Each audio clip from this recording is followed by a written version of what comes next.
Welcome to the Sound Advice YouTube channel. And by looking at the title, you already know what I'm going to get into talking about today. It is a topic that is impacting each and every one of us. Something that we've already had to make a choice, or we are awaiting to find out when we must make a choice. Because see, you are faced with the option of taking a shot or losing your job. And maybe you're one of those that have already chosen and have already taken the step of saying no. Your corporate job was taken from you and you are faced with the question, what do I do now? Events are transpiring rather quickly these days and most do not have the chance or very little opportunity to plan. Going forward, we must do a better job of planning. You store up during the good times to prepare for the bad, because this is just the beginning.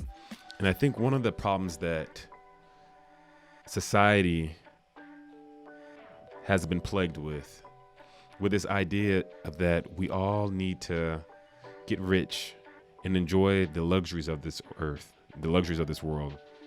And it's those things that entice us, those things that look very good and very shiny are the same things that are going to cause our downfall. It's fine to have things, but as long as the things do not have you. And this is what we are in the midst of. The decision making is taking place of, will the things have you? Will the luxuries of your life have you? Will your job, your corporate environment that you've spent so long trying to build into, to try to elevate yourself through promotions and salary increases and hitting KPIs and things of that nature, are you willing to give up those things? Is the question that each and every one of you are going to have to answer, as well as my own self. Because we see daily new mandates are coming out and timelines for when you must make a choice. When are you going to make the choice, and what choice are you going to make? And we've seen kind of what's been on the horizon or what's transpiring. We know that just recently, Biden has come out and declared that all healthcare workers must take the jab. He's also planning on making a new plan of action that if you have more than 100 workers, then those workers must take the jab or go under strict protocols on what they must do to ensure their safety. But if you've taken the jab, well, those protocols don't apply to you. It's very interesting and hypocritical on what they deem is safe or how safe. Well, if you've taken the jab, well, you don't need to quarantine as long as an individual that hasn't taken it, although you both have gotten sick. You both have similar symptoms because you know that the shot is not a cure, but it's a injection that is supposed to tell your body how it's supposed to fight against said virus. It's supposed to do these things, right? But if we looked at those that have had the flu and they've taken their flu shot, and well, by happenstance, they either got the flu from the flu shot or still somehow managed to get the flu after getting the flu shot, or took the flu shot, but it was the wrong variant. We've already seen, based off of history, how effective these shots are, right? They're not a stopgap. But there's more to play because this is more than just health. This is political. This is about the government leveraging themselves in order to have more power. And we're seeing that it's impacting the job market, the working space. And this new plan of action that Biden announced on September 13th is something that applies to 100 million workers. 100 million workers. And right now, you see your federal employees being impacted by it, your healthcare workers being impacted by it, and you're seeing a lot of these tech companies also jumping on board to show how they are in tune with the program, right? We have OSHA that said the new emergency temporary standard will also apply to the public sector, state and local government workers, including educators and school staff in the 26 states and 2 territories with a state OSHA plan. And what is that rule? It says OSHA will issue a rule using emergency authority in the coming weeks to require employees with more than 100 employees to ensure their workers get the shot or get tested weekly. That would have an impact on some 80 million private sector workers. And this is huge. It says about 7 million healthcare workers. 70 million healthcare workers are going to have to make that choice. And if you spent that time in school with the plan of action and how you were going to get that degree, to become a nurse, to become a doctor, all that time that was invested to get that state approved license is now going to be something that you may have to think about reconsidering.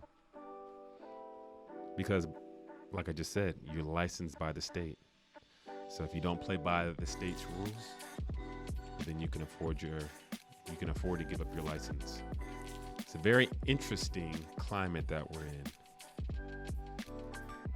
Also, just recently, we saw where in New York, one hospital has to temporarily put their delivering of babies on hold. Says because of too many employees resigning over the shot mandate, they are unable to safely staff the service for delivering babies.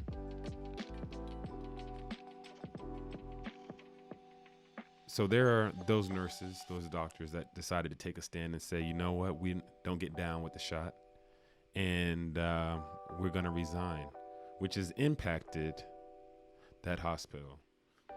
And I don't think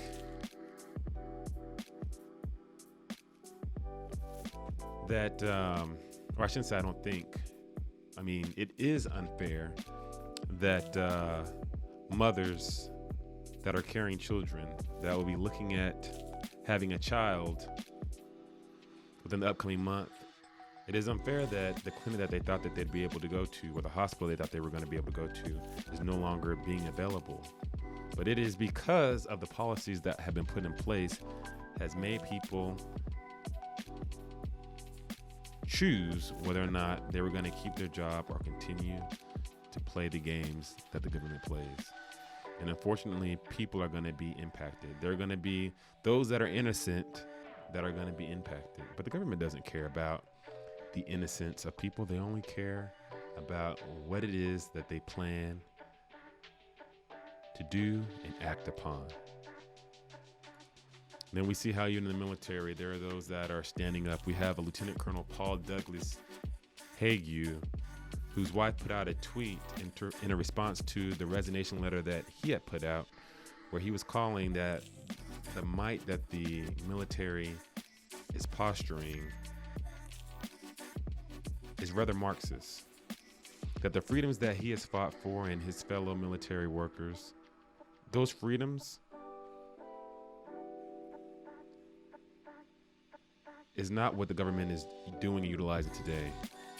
And it's funny how he talks about it is his job to fight foreign terrorists abroad. And he also made a key point to identify that there are terrorists right here at home. I quote from him, he says, "First and foremost, I'm incapable of subjecting myself to an unlawful, unethical, immoral, and tyrannical order to sit still and allow a serum to be injected into my flesh against my will and better judgment."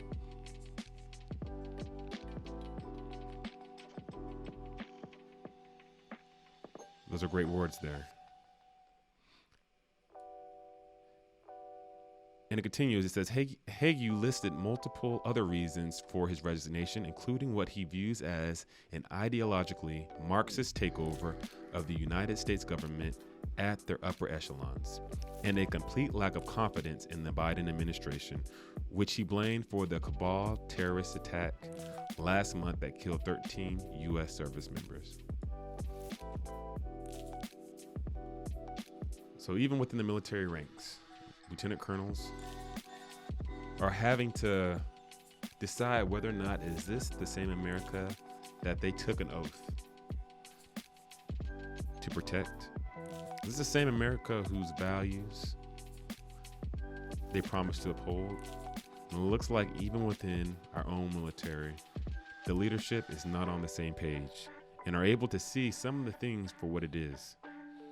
And it takes people like Hagee, people like the nurses, people like you and I to stand up and say, you know what?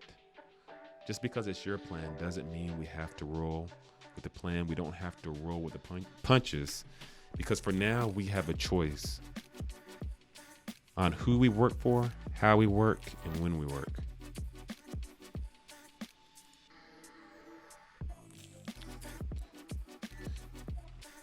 Here's an important verse from that I like to look at because it incorporates a multitude of different facets in our lives. And for each time or each season of your life, you can look at this verse and it may have a different perspective for you. But it's Ecclesiastes chapter 7, verse 14. It says, "In the day of prosperity, be joyful. And in the day of adversity, consider, yea, God had made the one side by side with the other, to the end that man should not find out anything that shall be after him." Which is almost a parable inside of itself, but it lets you know that God upholds all things. God created all things. But if things were linear, meaning if things were always positive, we would have nothing to look up to. Right? If things were always great, we wouldn't need to say, God help me, or God give me strength. Because at some point in time in your life, you will think, well, all these things that are going well in my life is because of me. It's because of who I am, because I'm the chosen one, right? But Job said it, he said it great, because in his life, people consider him to be the chosen one, the one that everybody looked to for answers, the one that stood proud talking to those of his community, had a great life, very prosperous, and had what looked like the ideal family. But during his own trouble, Job does a great job of summarizing this piece during his own life. As he tells his wife, when he's going through his affliction, and his wife says, "Why don't you just curse God and die?"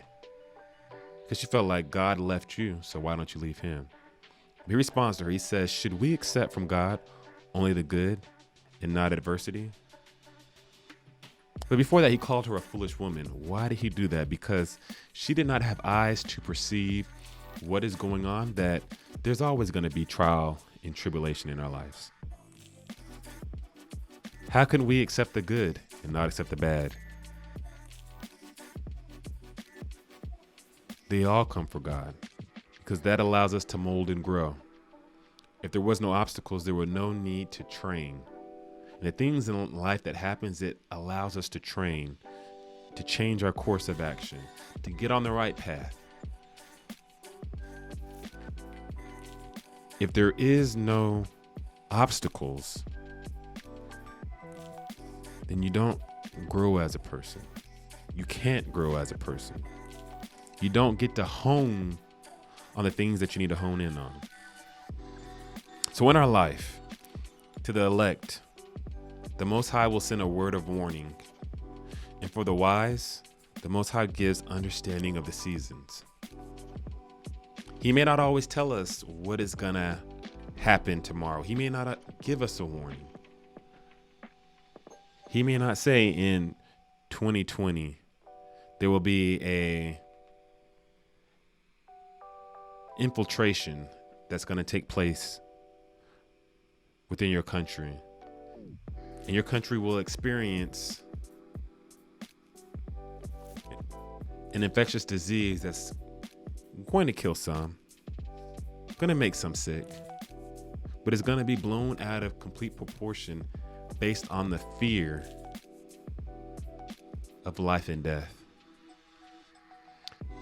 Through the tactics of the right hand of the government, which is the media. Through the tactics, which is the right hand of the corporate entities, which is the media. To have people to believe that things are worse than what they are, and that people will cry out and say, we need to be saved. And yes, a savior is going to come. But unfortunately, it's controlled opposition, and that savior is the very thing that will end up enslaving you. So that's why the Most High gives understanding of the seasons, because you'll know that in the days of prosperity, be joyful, but also plan for when that day of adversity is going to come, because it will come. And those who plan for it will weather the storm. But those who have not planned it and have built their foundation on shaken sand, well, it will topple over. So before we get into the next steps in which we should take, you must understand how we got here today in this predicament where we have to make a choice on whether or not we're going to keep that corporate job. I'm referring to the spell that we underwent that led us to believe that the corporate environment was the best place for us. Because if you look back 40, 50, 60 years ago, you realize that today we traded away those blue collar skills. We traded away small business ownership for the luxuries of the corporate office. We were taught that everyone must go to college to get a great job. 40, 50 years ago, maybe one person out of a family with 4 kids would end up going to school, right? They would be the ones that go to college because mom and dad did not have enough money, especially from a middle class family, to send all 4 kids to school.